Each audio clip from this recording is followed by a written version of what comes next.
Hello and welcome to episode 128 of the Vegan Business Tribe podcast with myself, David Purnell.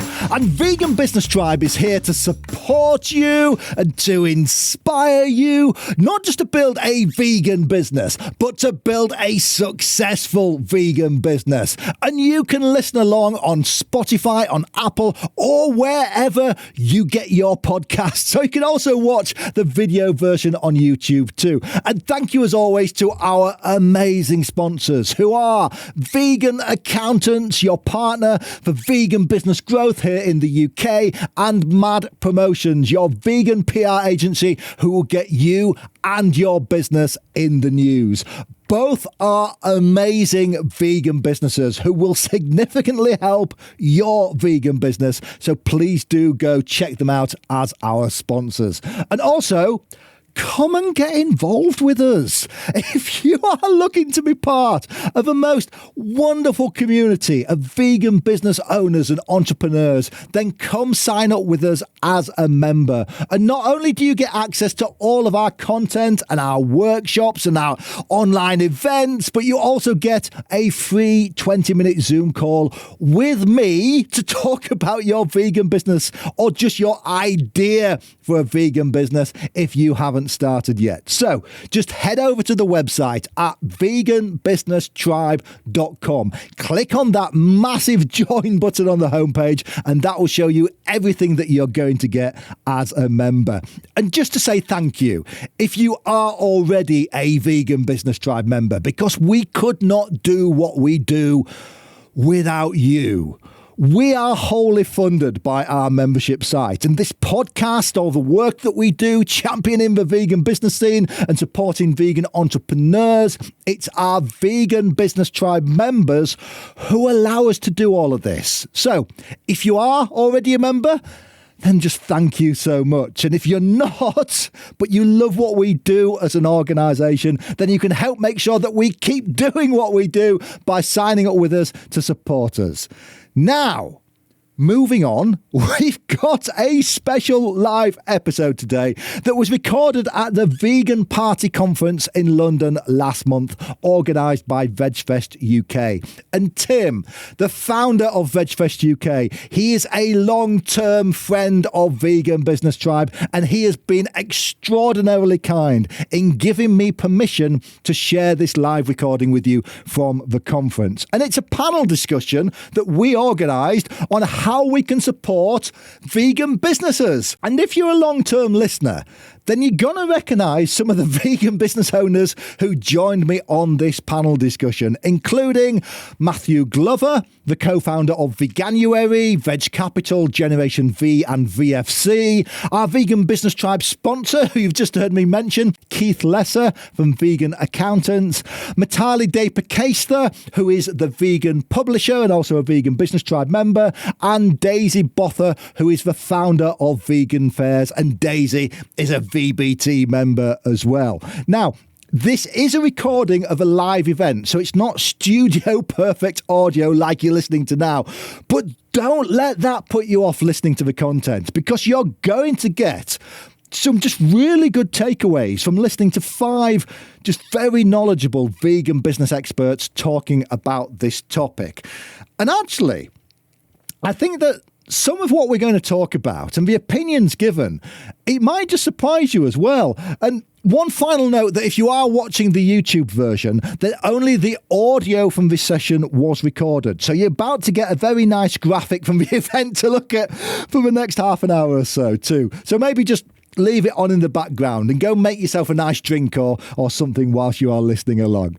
Okay, so let's jump straight in with how to support vegan businesses, recorded live at the Vegan Party Conference 2024 in London. Thank you, Tim. Okay, so for the next 45 minutes, we're going to be talking about supporting vegan businesses. I just have to check then, see what I'm talking about today. Because I think if you look at what we do at Vegan Business Tribe, we help entrepreneurs actually use their entrepreneurial skills to help the vegan and the animal rights move forwards. Because I truly believe that business, it can be one of the most efficient forms of activism, because you're actually bringing together your activism with how you're making a living, how you're spending the majority of the day. So we've got 4 absolutely amazing vegan business people here. And instead of me introducing them, I'm just going to ask them just maybe in 2 sentences, and I'm looking at you, Mitali. 2 sentences. Can you just tell me who you are, what you do, and introduce yourself to the room? Matthew. Can you hear me all right? Yep. So my name is Matthew Glover. I'm the founder of Veganuary and Gen V, which are 2 obviously campaigning organisations. And then on the business side, I'm the managing director of Veg Capital, which has been investing in plant-based companies. I also co-founded VFC, which is a vegan fried chicken brand, which has evolved into Vegan Food Group, which I'll talk about later. Thank you, Matthew. Did anybody in the room go vegan because of Veganuary?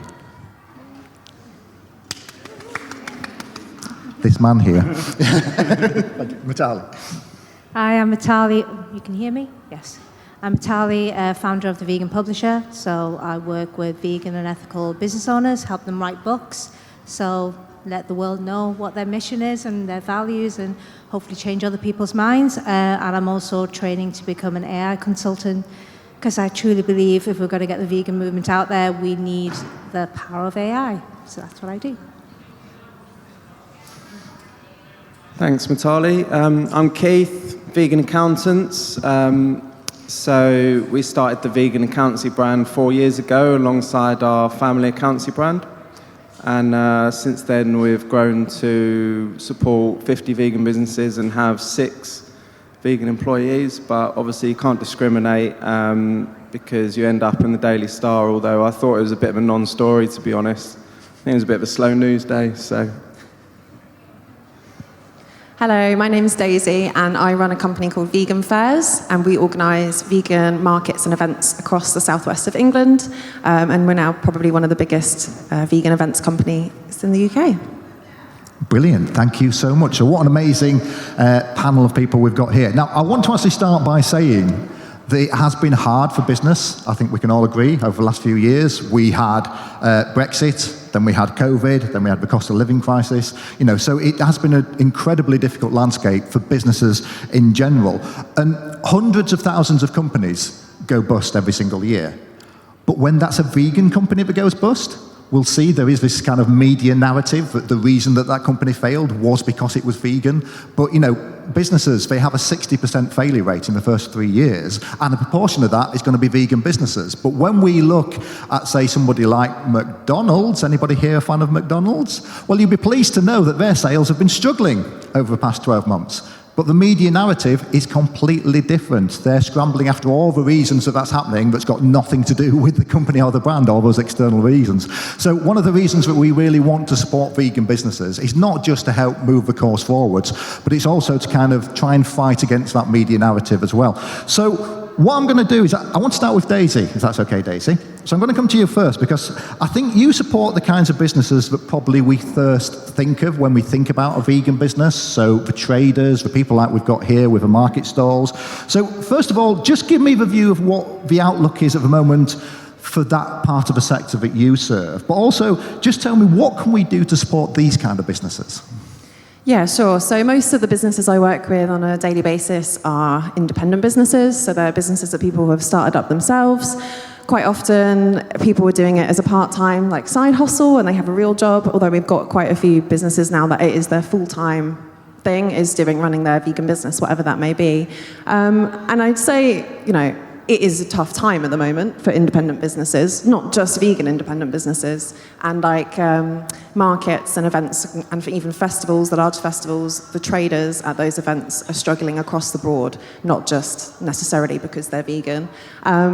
And I think there's still definitely room for them to thrive. I mean, annoyingly, there's been some events this year where I've been slightly lower on trader numbers, but actually the attendance has been some of the best attended events we've ever had. So the traders that have come have done very well. But it's just a shame that there aren't more businesses that could also be trading alongside them. And I think what a lot of people don't always realise is when we go to vegan events, we think everybody there is vegan. But I know even when we go to things like Vegan Camp Out, I'd say, 20, maybe even 25% of the people there, they're not actually vegan. And not just the attendees, but the actual companies, the stallholders and things like that as well. Yeah, definitely. I mean, I wish every single business at my event could be 100% vegan business. And luckily, there are enough vegan bakeries and enough vegan hot food traders for that to be the case. We never really have any non-vegan people that make food, but we do still have to fill up the numbers with other businesses that aren't necessarily run by vegans. That being said, I wouldn't write those people off. I've had a few success stories over the years, and I've definitely had some traders who've started trading at my events who aren't vegan, but 3 years down the line they are. So actually, by being involved in the vegan community and coming to those events, they've actually turned vegan themselves. Absolutely brilliant, Daisy. So yeah, I always say, if you've got a local vegan fair or event, these are conversion tools. These are people who attract the people who are on the journey and wanting to know more. So it might be that we don't get excited about another vegan donut stall, but we should still go along. We should still be there. We should still, fill out the room. So fantastic. Thank you for that, Daisy. Matthew, I want to come to you next because you're kind of working on the opposite end of the marketplace. So I think most people will know you for Veganuary, which you founded with Jane, but you've kind of then gone on to invest in much larger companies and brands such as VFC, some other food brands as well. And I've been to some of your industry updates this year, and they haven't been unreservedly optimistic. So I wonder if maybe you could just give us a view, maybe from the top of the sector, but also what do we need to improve that? Yeah, so I formed Veg Capital about 4 or 5 years ago, and at that point in time there was a lot of excitement around plant-based, a lot of money flowing into the space. Beyond Meat had just IPO'd, Oatly had IPO'd, huge amount of venture capital, private equity money coming into the space. But it's been difficult ever since. Of the 30 companies that we've invested in, none of them are profitable. The foundation that we're basically a family fund. It's a vegan who supplies the funding for what we do, and he's also involved in other funds that have invested in over 150 companies. This is cultivated meat, precision fermentation, and many of the big names that you will have heard of on the plant-based sector. And of those 150 companies, none of them are profitable. They're either pre-revenue, so in other words, they've not sold anything yet, or they're struggling to really make it. So it's really, really difficult. A lot of the brands that you will see on the supermarket shelves are only there because investors have put money into them. So they're supporting them. A lot of the companies are running out of cash as we speak. So it's a difficult environment. In the UK, the Nielsen data that we look at, it's been a downward trend for at least 24 months, month on month. This is looking at anything that's plant-based meat alternatives. There are some bright spots. There are companies like the Tofu Company, Deliciously Ella. There's a company in the US called Upton's Naturals that is profitable.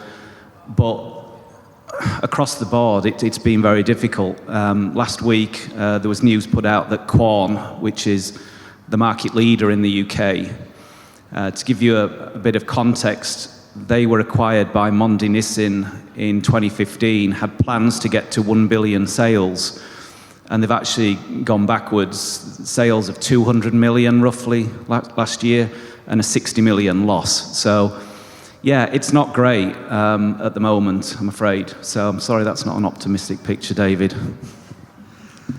I'm going to start calling you Jolly Matthew.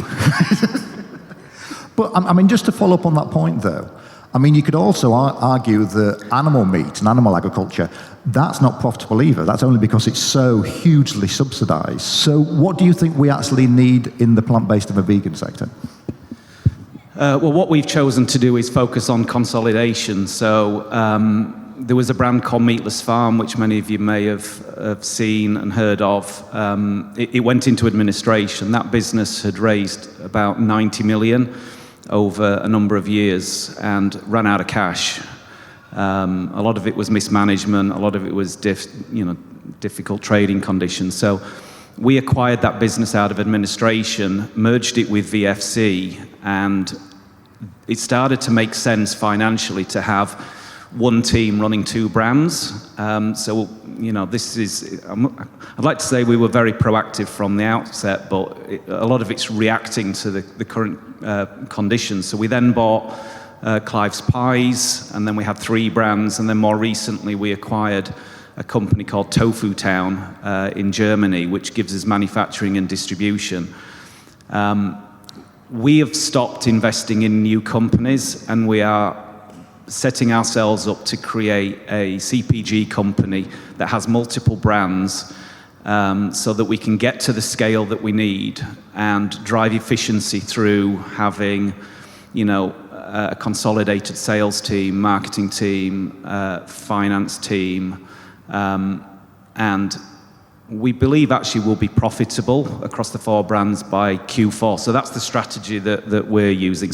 And I think there's just going to be a hell of a lot of mergers and acquisitions as companies increasingly get to desperation points. Then there's going to be a lot more of this type of activity going forward.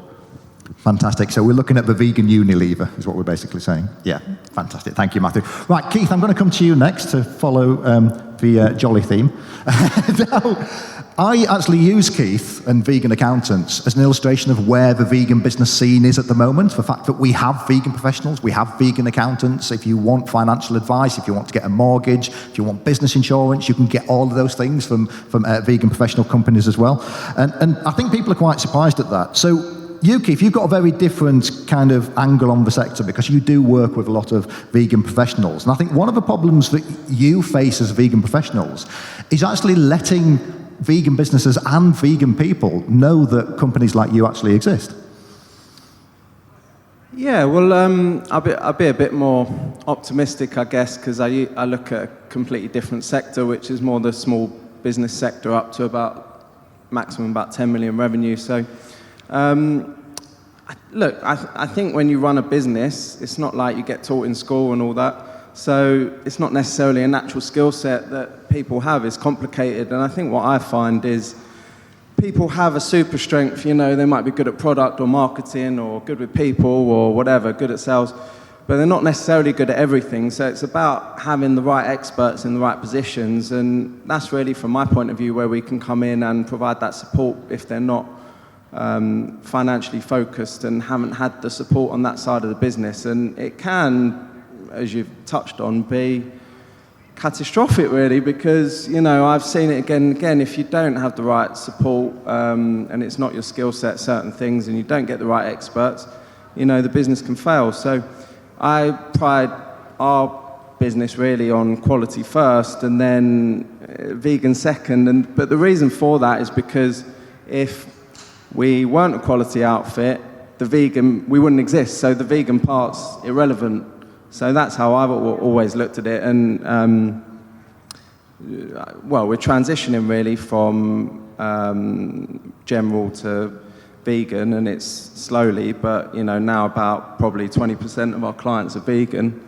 So it's growing, which is great. And I just think it's a privilege really to connect with other vegans and provide that support that they're not necessarily getting, because accountancy, like any industry, you get a lot of rubbish. Not including yourself there, Keith. And just as a follow-up question to that then, about this idea of what does that sector need, because I think a lot of people, they are quite surprised that we have vegan business to business. It's a little bit like a shadow economy, because everyone always thinks about food. So what support and extra activity do we need in the vegan professional scene?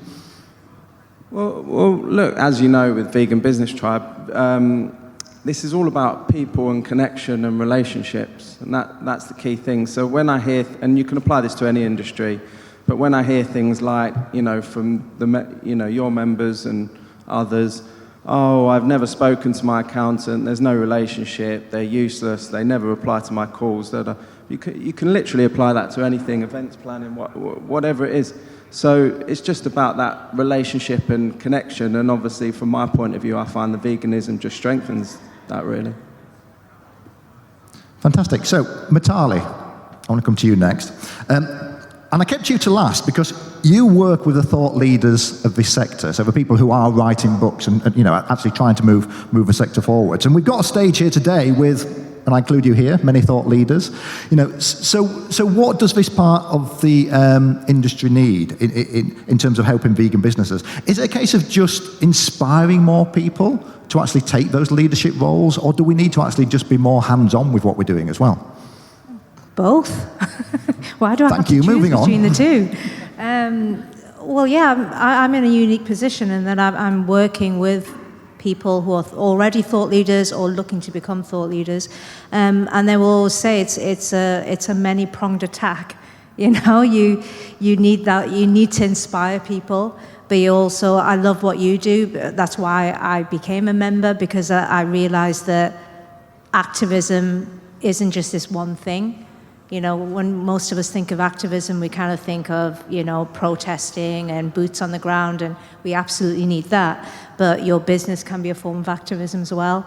So I think it's all of those things. And just to, bring a little bit of joy that you wanted, just to bring a little bit of joy, I would say more than 50% of my clients are not vegan. They are ethically minded, so they can be B Corp founders, they could be social entrepreneurs.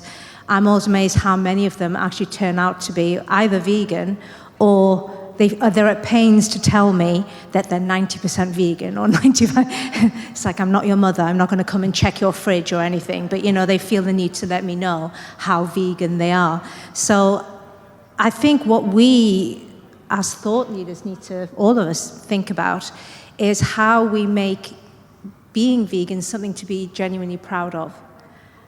Like I said, I speak to these thought leaders and they come to me and say, hey, I want you to help me write this book.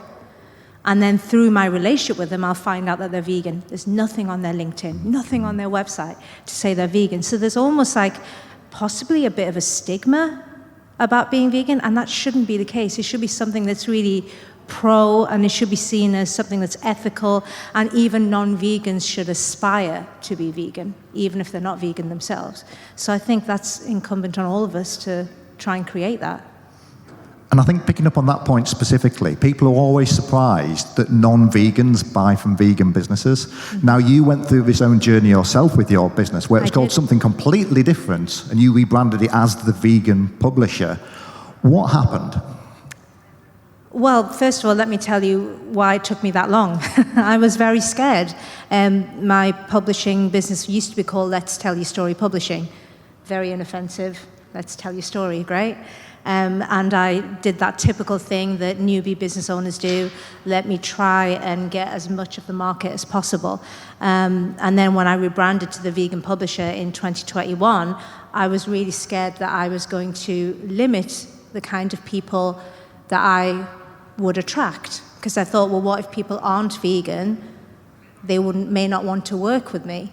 That was the case. I did get some hate, I'm going to be honest with you. I did get some people like, oh, I would have worked with you if you weren't vegan. And I was like, well, I don't want to work with you anyway, But what I did find is so many more people, instead of being turned off, were turned on. They were actually like, okay, even the ones who weren't vegan, they just kind of saw me and my team as, I don't know, maybe like a benchmark of ethics. Because let's face it, I mean, I like the word ethical, but it means different things to different people. I'm pretty sure Hitler thought he was being ethical in some strange, sick way. So, it's very wishy-washy. But veganism, there's nothing wishy-washy about that. That is a benchmark of ethics. And I think that's what we need to promote. I've always said, why are non-vegans teasing us about being vegans? They should be going, wow, I can't do that. It's amazing that you are. And that's what we need to do. If you are a UK vegan business, wouldn't it be better to have an accountant that shares your ethics? Well, Vegan accountants have got over 30 years of experience and they're a vegan founded company. And just to add, they're also our accountants at Vegan Business Tribe because they just get us. They understand why we do what we do and they make sure that we're doing it in the most tax efficient way possible. Keith and his team, they've been massive supporters of our mission at Vegan Business Tribe. So if you are an established UK business with a growth mindset and you want an accountant that is going to help you grow and shares your mission as well as saves you tax, then just go to veganaccountants.co.uk to find out more. If you are looking to get your business in the news or on the radio or interviewed on TV, then no one's going to get your company noticed like Karen Ridgers and her team at Mad Promotions. And Karen, she's been at the forefront of the vegan media scene for the last 20 years. And Mad Promotions, they're also our media partners at Vegan Business Tribe. So if you've read about us in plant-based news or in Vegeconomist, then that's probably because Karen got that story there. So if you are an ethical company or entrepreneur that wants more media coverage, and if you're a company that is looking to make a difference, then that's literally what Mad Promotions stands for. Karen, she's worked with Veganuary, VegFest and all the other big names. So go find out more at mad-promotions.com. I'm going to have some more open questions now. So I'm going to put each one of these questions to one of you to start with, but then I'd like the other people just to come in if you've got comments as well. And I'm going to come back to Optimistic Matt to continue this conversation about this kind of professional identity conflict, as we call it, at Vegan Business Tribe. You know, this idea that people worry that being a champion for vegan and animal rights, that may harm their business. So what has it done to your career prospects?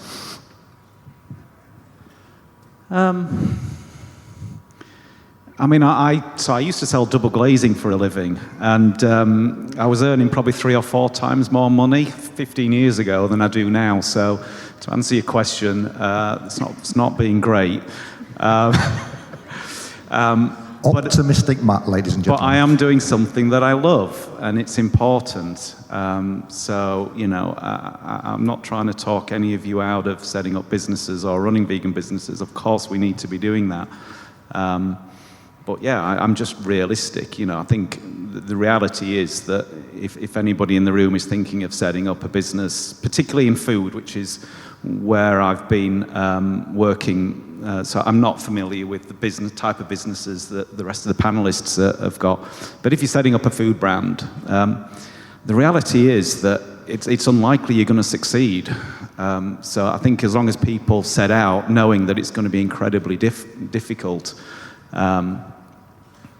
then, you know, but then throw the passion into it and, you know, you may produce something that is really special. You might create Huel, which is doing very well. You might create the tofu company, which has just sold recently for a lot of money. So, you know, there is opportunities there, but for most, you know, I think, did you say it was 9 out of 10 businesses that fail? 60% fail in the first 3 years. Yeah, okay. So it's tough. Keith. Thank you, Matt. Keith, I know that you said in your introduction you've actually ended up in the national press over this. Well, yeah, like I said, I think it was a slow news day. And we'd actually recruited a non-vegan employee the week before, so yeah, they didn't really have their facts straight. But yeah, I'm just making notes not to take on clients in the food industry, but just joking. Hopefully we'll get some payments in. I might have to send out some invoices. No, I think actually Rory is not here yet. He's coming soon, but I spoke to him last week, and he runs a recruitment business, and he said, he's very, not surprised, but sort of tentative around, because I'm quite vocal on my LinkedIn around veganism, and, you know, he said to me, don't your non-vegan clients get a bit upset? I said, well, they might do, they don't, none of them have told me, but at the end of the day, I think what I see is most people kind of get it. It doesn't mean they're going to go vegan overnight, but when you say, oh, drinking from a cow's a bit weird and stuff like that, you know, they kind of get it. When you say, oh, RSPCA assured is a load of rubbish and meaningless, etc., etc. So I don't worry about that anymore, but yeah, I'm 7 years vegan, so I guess it depends where you are with your journey, really. For me, it just adds, because I think more and more people are going vegan, and you know, if we can connect with other vegans, as I said, you know, and do business together and complement each other, you know, that just seems positive to me, really.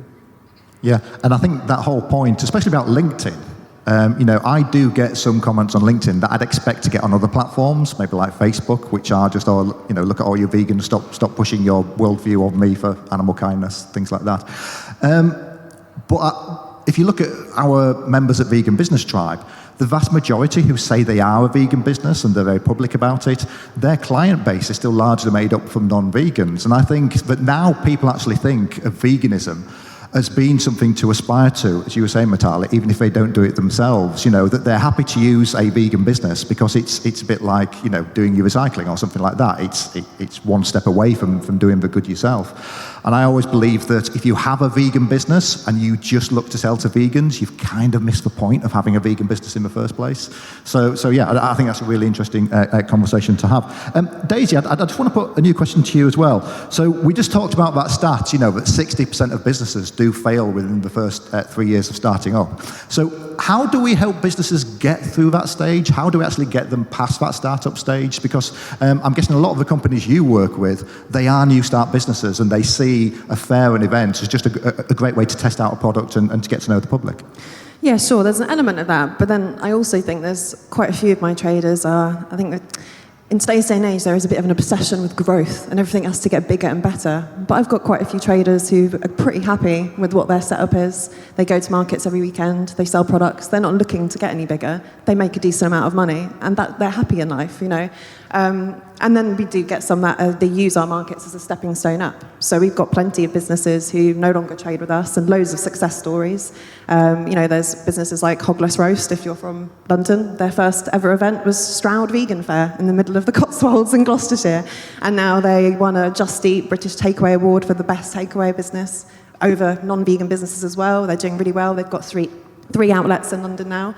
And we've got businesses all the time that are necessarily, No Frickin' Chicken is another example. They've just opened a diner in Worcester. They've really gone hard for the festival scene. They were at Download, they were at Glastonbury, they were at Reading, serving out all their vegan chicken burgers and having a great time. And, you know, so it's not all doom and gloom. And I think most of the businesses, yes, we do get some that email me and say, I'm really sorry, I'm going to have to cancel the markets because I have to take on a full-time job because it's not working. But I would say overall, most of them are successful and they come back year on year and all go on to bigger and better things. And it's interesting you were saying about, you know, using the V words, because I've had it lots of times before. My company is called Vegan Fairs, and people have said, you should rename. Why don't you call yourself an ethical market, an eco-friendly market, a sustainable market? And again, for me, that's just too wishy-washy. I think there's power in the word vegan. It causes a reaction, and that's what I want. And actually, most of the people that come to my events, they're always localised, so it will be Gloucester Vegan Market, you know, Cheltenham Vegan Market. And yes, you get a few trolls online saying, oh, I'm going to come and sell my bacon butties or whatever, but they're such a small minority. And actually, the majority of people who come to my events, because they're in a big, open, public space, aren't vegan. And they come along and they try the food and they love it. Which is absolutely amazing to hear. Matt, can I put part of that question to you as well? Because you've spoken about the money and the funding that's needed. Is it just cash that we need, or is it something else?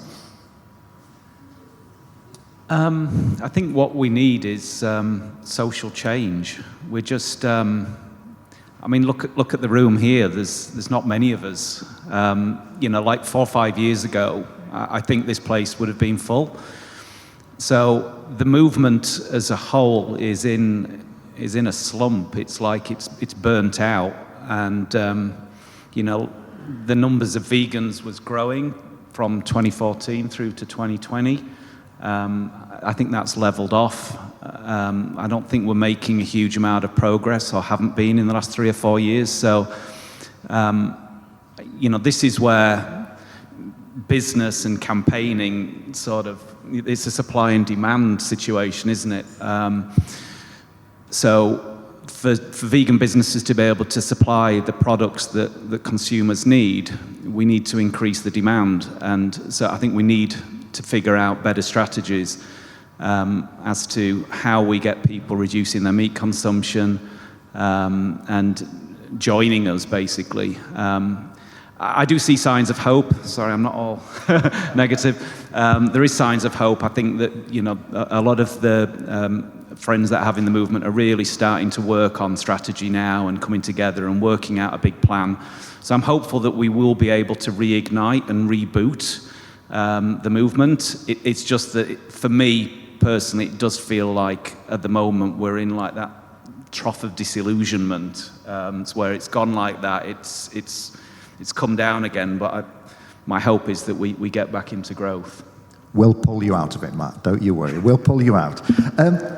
Just to expand on that, Keith, I was going to ask you also, that I think a lot of people, they do start a vegan business as their form of activism, but they don't actually make that level of impact that they're wanting to make. And I think sometimes it's just because they're trying to do it, not trying to do it too quickly, but when we see with businesses, you have to look at business over a long term. You've got to be thinking about 5 years, to actually be making an impact sometimes. So what's your view on that? How do we actually help businesses get to that point where they are making an impact quicker? It's a good question. I think I'll answer that by describing what I see a lot with the clients, and I'm sure you can relate to it as well with the members of Vegan Business Tribe, is really thinking about, do I want this to be a business or do I want it to be a job? And what I mean by that is it's really about the objective and the ambition and the growth, but by a business, it could be through freelancers. It's not necessarily that you're going to have loads of employees, but it's really about what you want to achieve. And I think the reason I'm saying that is because with regards to the pricing and the business model, if it's a job, it's easier in a way because, you may just be under the VAT registration limit, which is 90,000 revenue, and you may just be happy with that. I mean, that's a decent income for, a lot of people. But obviously then with growth, it's more stressful. You've got to take on people. You're then responsible for their wages. You then may have to pay VAT, which is effectively being a government tax collector. There's then corporation tax, personal tax. There's a lot to think about. So there's a lot to navigate there. And I think what I see as a failing when we talk about startups is people don't think about that. They think, how much money do I need to make to pay my bills and whatever? But then they don't think about that next stage, which is then, or how am I going to scale? And then suddenly, I've got a VAT register. I've got to take on an employee, and the business isn't profitable anymore. So but you need to think about that from day one, not a few years in. On the back of that thing, so I've been working with the ProVeg Business Incubator in Berlin for the last few months. One of the things I've really had to prove was the impact that non-food vegan businesses can have as well. And I think when you look at our Vegan Business Tribe members, we've got members who have changed the law, we've got members who have reached hundreds of thousands of people through YouTube and social media and things like that. And maybe I'll come to you on this one, Mitali.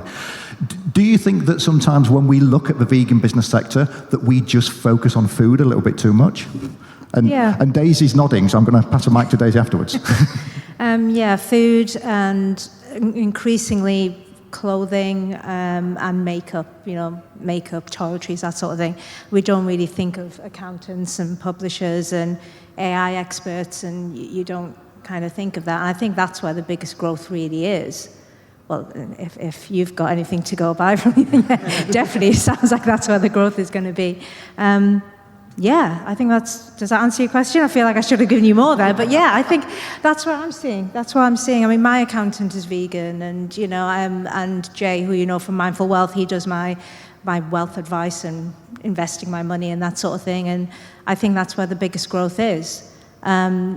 And again, just going, I feel like a broken record a little bit, but going back to that whole, we need to change the way non-vegans see veganism. Even if you can't be a vegan, you should aspire to be a vegan.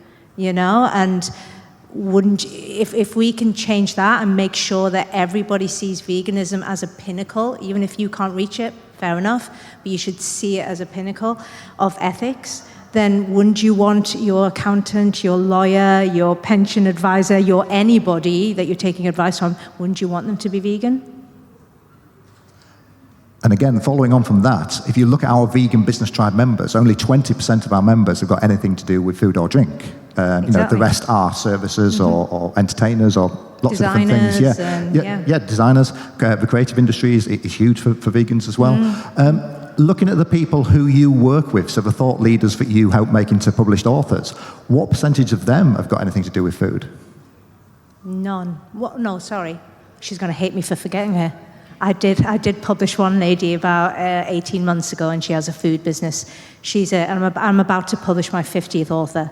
So we're talking 1 in 50. 1 in 50. 1 in 50. Everybody else has got nothing to do with food.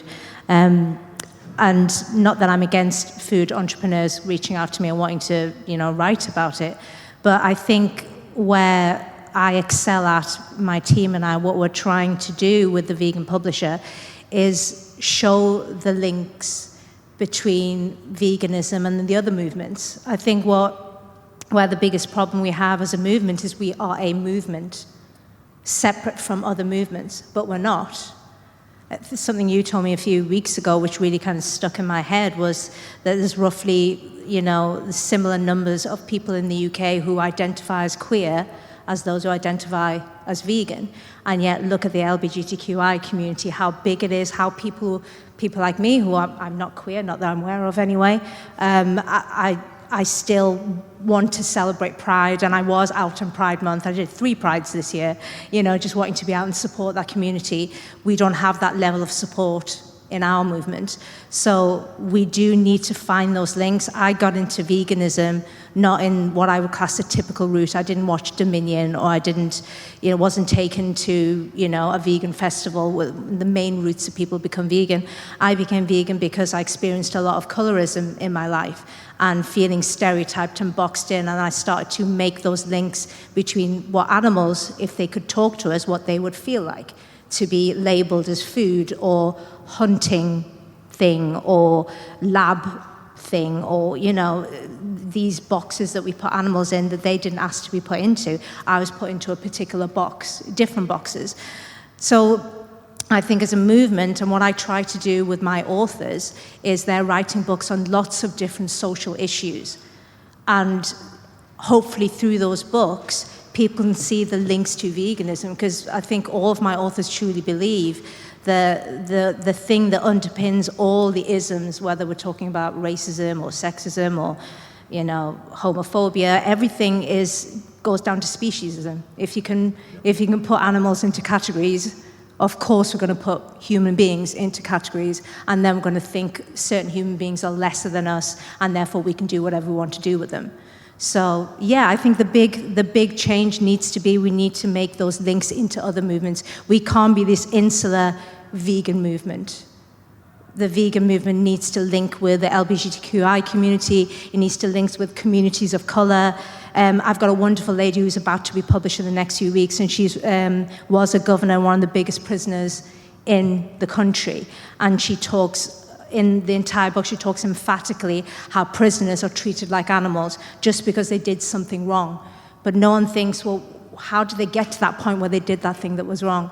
So, and they're being treated like animals, which I always take offense to. It's like, well, how about we don't treat animals like animals? That would be good. You've always got that vegan filter on, haven't you? You always got that on. It never switches off. Daisy, I just want to come back to you, because I think when I was asking that question about, do we focus too much on food in the vegan business movement, you kind of nodding along to that. People come to our vegan markets and are surprised that it's not just food on offer, but it's all sorts of different things, like you said, clothing, cruelty-free skincare, household products, but literally anything. It is really an eco-friendly market. It just so happens that everything is also vegan. And a lot of those businesses I've seen do really, really well and thrive. And, we've actually lost a few now who don't come to our markets anymore because their online orders are through the roof and they don't need to. So they've kind of used us as that shop window, and then they've moved on to the next step. So, Yeah, it's not just about food and drink. And also, I think also when people think about food and drink and veganism, it always comes down to it being like the meat or the cheese alternatives. And I think a part of the reason why we're having this decline, and people, I mean, me personally, I don't actually buy any fake meat or fake cheese or anything like that because I'm trying to be more whole food, plant-based. And that's why tofu's having a moment. Because people who are switched on to being vegan are also switched on to other social issues and things like their health. So I think a lot more vegans are going down that route instead of buying the more processed things. Okay, so I think one of the last topics I want to cover is this idea of professional activation, I think we'll call it.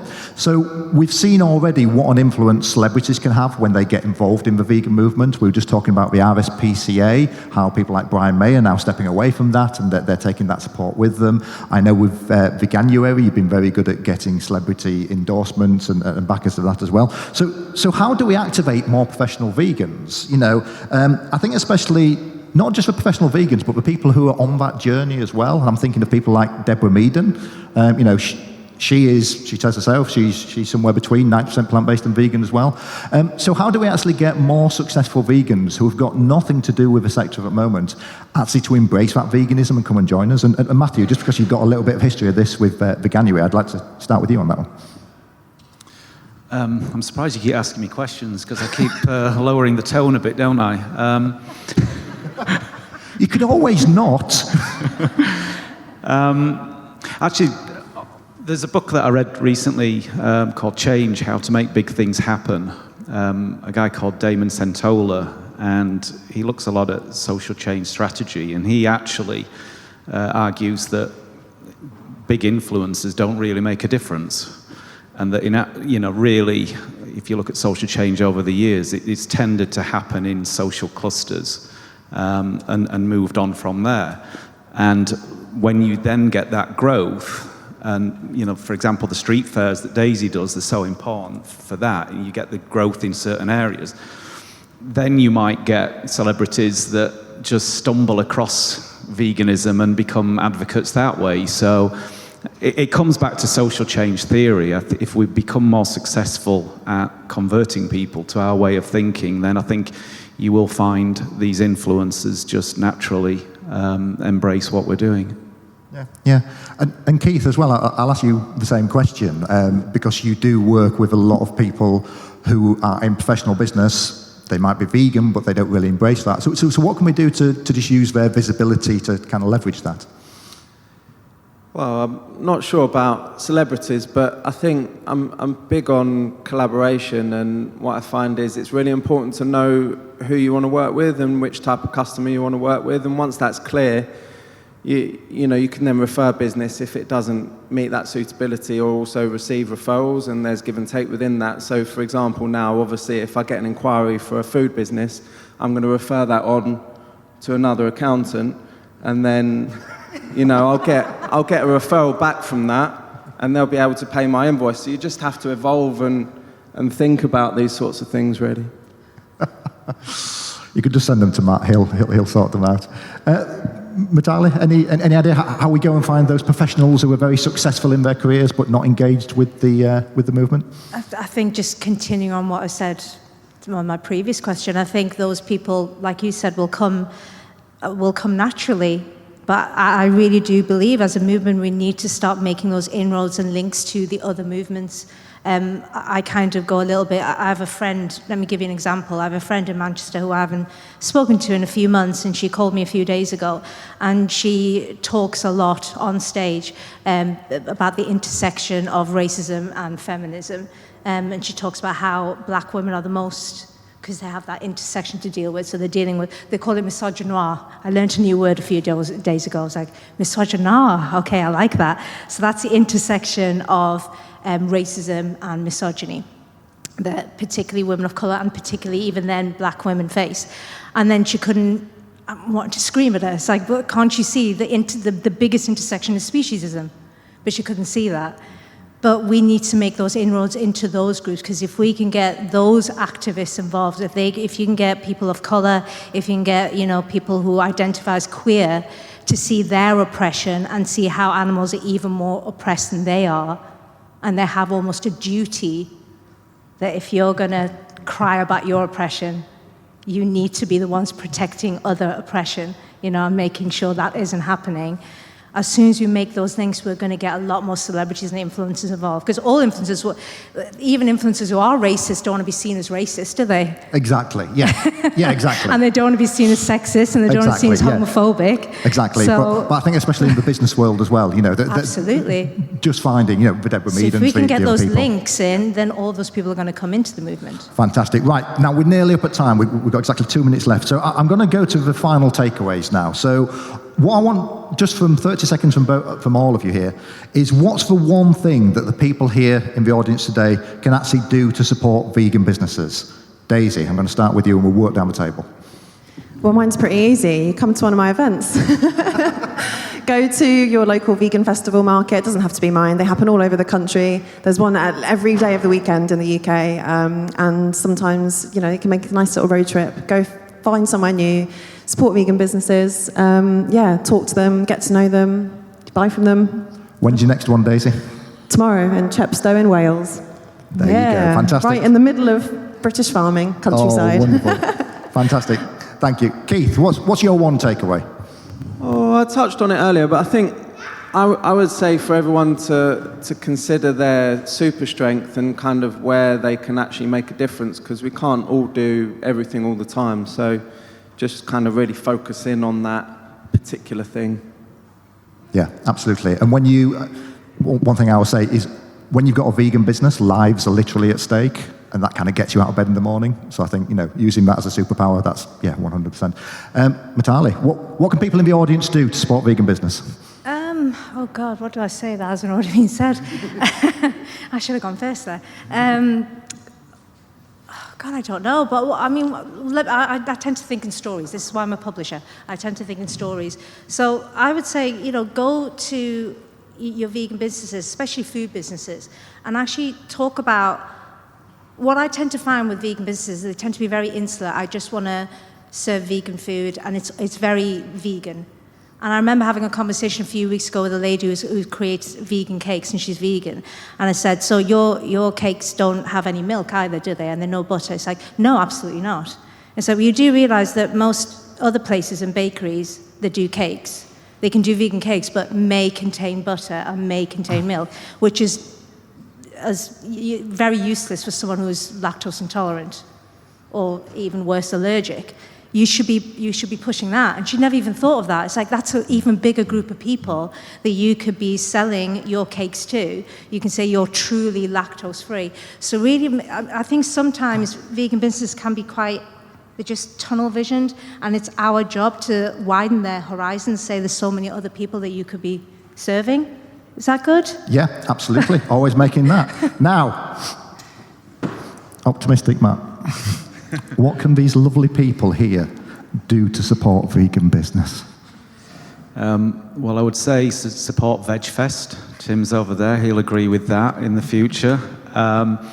Support vegan accountancy and publishing companies and street fairs. I tend to think, look, I did A-level economics, and I still think in simple supply and demand, and it's one of those where if we support the businesses financially, they're more likely to be successful.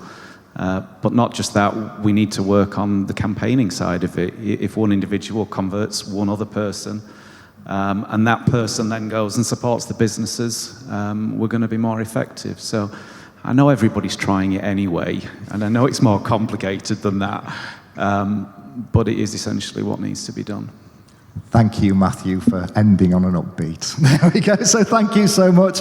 And again, it is Daisy Botha from Vegan Fairs. We've got Keith Lesser from Vegan Accountants, Mitali Deypurkaystha, who is the Vegan Publisher, and then Matthew Glover from Veganuary, Veg Capital, VFC, Gen V. I've probably missed off about 20 companies, but thank you so much for joining us, and a big round of applause.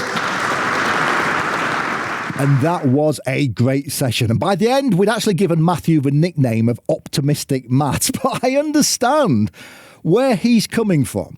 We have had a bit of a vegan bubble these last few years. It seemed really easy. And I don't think that we were ready as a movement for the well-coordinated and funded fight back from the animal meat and dairy industry that we've had over this last couple of years.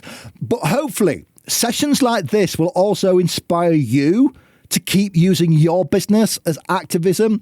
And again, if you are not yet a member of Vegan Business Tribe, please do come and join us. No matter what stage you are at in your vegan business journey, I want to help you. I want to support you. And maybe I can introduce you to hundreds of other vegan business owners and entrepreneurs that want to help you too, because we are all on this same mission.